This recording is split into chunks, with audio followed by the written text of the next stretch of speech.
Alright guys, so it is Saturday afternoon here. I'm editing a video that you guys might have already watched. And I just made lunch, which means Lisa's taking pictures. And then we are going to head over to Solitario and check out these guys. They've got a backhoe and whatnot, and they're going to be working on a road. And apparently the views are amazing out there. So, I'm going to eat up. Got my plate over here. Look how pretty that is. It's picture perfect. Good morning, guys. So there's Black Hill. It is beautiful and sunny out.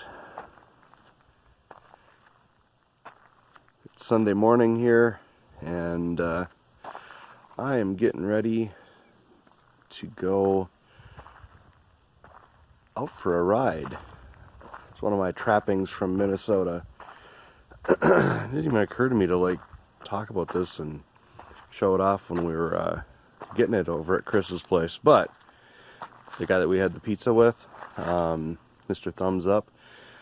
So this is my new ride. It handles a little better out here than the Booses do. Well, motorcycle's gonna wait for a little bit. For now, we're gonna be doing some shoveling. So we are digging a trench here to bury our conduit in so we can connect these two racks together, and then we are going to move our trailer to just behind the back rack here, and we're going to run all 24 of these panels into that, and then we're going to get busy building our building in behind behind the trailer. Hey guys, so I did manage to get out for my ride yesterday. Unfortunately, I couldn't find my helmet cam, so I did not record any footage. Happy hump day, guys. So we've got our 24 panels, 4 strings of 6 panels up, so we have 7.2 kilowatts online. Earlier today we were doing almost 3 kilowatts, actually a little over 3 kilowatts off these 12 panels, and then I hooked up the other 12 panels and it only went up by a couple hundred watts, and I was like, what the heck? Turns out the solar tracker, the MPPT solar tracker in the MPP solar whatever inverter charge controller combo unit is only rated for 3600 watts. So we basically maxed out the thing with about, with 12 panels. So in order to get the full 7 kilowatts, I'm going to need to have both or have 2 of these units online. We have them, I just didn't want to mess with hooking them up in the trailer. But in the meantime, even if I don't hook up a second one, we're getting almost 2 kilowatts right now at almost 8 o'clock in the evening. So it's a good thing anyway. And I decided not to move the trailer in behind these panels because we're going to build our power building just behind there. And I was like, well, what's the benefit? Originally I was thinking I'd hook up the combiner box and whatnot right here, and then come right out of the combiner box to the trailer. But I'm thinking it's better to have the trailer out of the way. We can build our building, we can run our stuff, we can get the combiner box up in place, and then I'll fix my mess here. But for now, this works fine, and meh, is what it is. So, you guys have already seen we moved the trailers around, made ourselves a little courtyard here. Lisa's been working on her plants a little bit. We've got some tomatoes going. We've actually got one tiny little tomato starting right in there.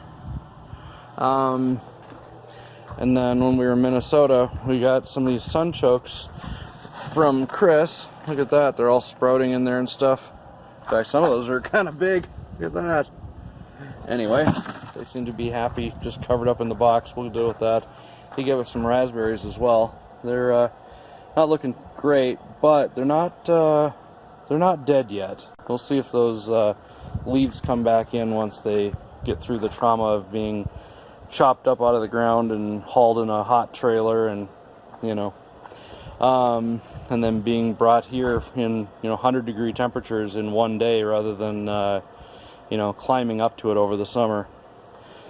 Anyway, So now we've got our trailer, and we've got the RV over there, pulled the Pathfinder in. It blocks a lot of the wind, and we've got our shipping container, so we've been able to move a bunch of stuff out of the bathroom and unload a bunch of things from the 32-foot trailer, so we can actually move around in there. And I'm gonna get to work on the bathroom again and whatnot in the shed there. And our appliances are supposed to be showing up on Friday, so we'll actually be able to wash our clothes here, so that'll be kind of fun. Actually, let me show you inside the shipping container here.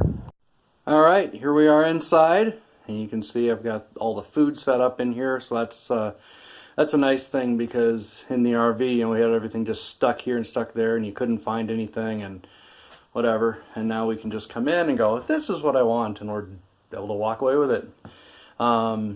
Anyway, so I've got these shelves set up that we had in the basement at the grain belt, and back when we had the data center in there. And I don't know, this thing's pretty good. It's 8 foot wide, 20 feet deep, and we paid $250 to have it delivered and picked up, and for 3 months of rental. So I don't know, I mean, I hesitated to, you know, rent something, but at the same time, this was super quick and easy, and, you know, lets us get ready for our appliances to show up and be able to store everything away without having to move stuff from here to there whenever we're working on something. So I think it's a good deal. Alright guys, I guess another day has come to an end. Here's a view of Red Bluff. I think that's one of my favorite. Maybe 9 Point. Especially with that trailer in there, that makes it really nice, huh? Or maybe Black Hill, or maybe one of the multitude of mountains that I don't know the names of way back in there. And around over here. Oh, and then there's these ones, the little foothills up there. I don't know what those are called, but didn't even notice those for a long time after coming out here. Anyway, it's about sunset, so I'm gonna go in and edit this and get it uploaded. Make sure you guys like, subscribe, and share, and leave me a comment down below, and I will see you guys in the next one. Thanks, bye.